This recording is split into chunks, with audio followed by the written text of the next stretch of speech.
Hello guys, അപ്പോൾ ഞാനാണ് നിങ്ങളുടെ ആതിര മൂൺ നൈറ്റ്. അപ്പോൾ അത് അമ്മേനെയും കൂട്ടിയിട്ട് ഗുരുവായൂർക്ക് വന്നിരിക്കുകയാണ് 2 വീലറിൽ. അപ്പോൾ വേറെ ഒന്നുമില്ല, നമ്മുടെ വിഷു ഷൂട്ടിന് വേണ്ടിയിട്ട് ഇറങ്ങിയതാണ്. അപ്പോൾ അതാ പൂ പിടിക്കാനായിട്ട് അവിടെ നിൽക്കുക. അപ്പോൾ അതിന് മുന്നേ പൂ പിടിച്ച് കഴിഞ്ഞാൽ സ്ലൈഡ് ഫ്രീ കിട്ടുമെന്ന് പറഞ്ഞിട്ട് സ്ലൈഡ് ആദ്യം ഞാൻ അവിടെ നിന്ന് എടുക്കുകയാണ് പൂ എടുക്കുന്നതിന് മുന്നേ. അപ്പോൾ അമ്മ എടുത്ത് തരുന്നുണ്ട് എനിക്കത്.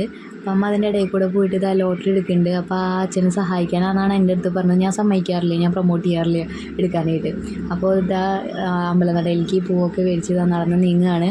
അപ്പോൾ കുറച്ച് കൺസെപ്റ്റൊന്നും അങ്ങനെ ഇതാക്കിയിട്ടുണ്ടായിരുന്നില്ല. അവിടെ ചെന്ന് എന്തെങ്കിലും ഒരു ഐഡിയ കിട്ടുകയാണെങ്കിൽ ആ ഒരു ഐഡിയ വെച്ചിട്ട് എടുക്കാനാണ് ഉദ്ദേശിച്ചിരുന്നത്. അപ്പോൾ വിഷുവിൻ്റെ അന്ന് പോസ്റ്റ് ചെയ്യാനായിട്ട് ഒരു 4 ഫോട്ടോസും അതുപോലെ തന്നെ ഒരു 2 റീൽസും അതാണ് ഉദ്ദേശിച്ചത്. അപ്പോൾ ഫോട്ടോഗ്രാഫർ ഞാനും കൂടിയിട്ട് ഇങ്ങനെ പ്ലാൻ ചെയ്യുകയാണ്, എന്ത് ചെയ്യണം, അവിടെ നടന്ന് വരണം, ഇവിടെ നടന്ന് വരണം എന്നൊക്കെ പറയുകയാണ്. അപ്പോൾ അങ്ങോട്ട് നടന്ന് നീങ്ങുമ്പോഴാണ് ഒരാൾക്ക് എന്നെ കണ്ടപ്പോൾ മനസ്സിലായി. അപ്പോൾ ആളെൻ്റെ അടുത്ത് ചോദിച്ചു, ചെക്കനിൽ അഭിനയിച്ച കുട്ടിയല്ലേന്ന് ചോദിച്ചു. അങ്ങനെ ആളായിട്ട് സംസാരിച്ചു. അപ്പോൾ ആളുടെ മോളാണ് കേട്ടോ അടുത്തുള്ളത്. അപ്പോൾ കൂടെ നിന്ന് ഫോട്ടോ ഒക്കെ എടുത്തു. അപ്പോൾ ഭയങ്കര സന്തോഷം തോന്നി എനിക്ക്. ആയിരക്കണക്കിന് ആളുകളിൽ ഒരാൾക്കെങ്കിലും എന്നെ മനസ്സിലാവുണ്ടല്ലോ എന്ന് ആ ഒരു സന്തോഷം. അങ്ങനെ അപ്പോൾ കുറച്ച് കാര്യങ്ങളൊക്കെ ഇങ്ങനെ സംസാരിച്ചു. എന്നെക്കുറിച്ച് ഇങ്ങനെ ചോദിച്ചറിഞ്ഞു, എന്തൊക്കെയാണ് ചെയ്യണത് എന്നൊക്കെ, അടുത്ത പ്രൊജക്റ്റ് എന്താണെന്നൊക്കെ ചോദിച്ചു.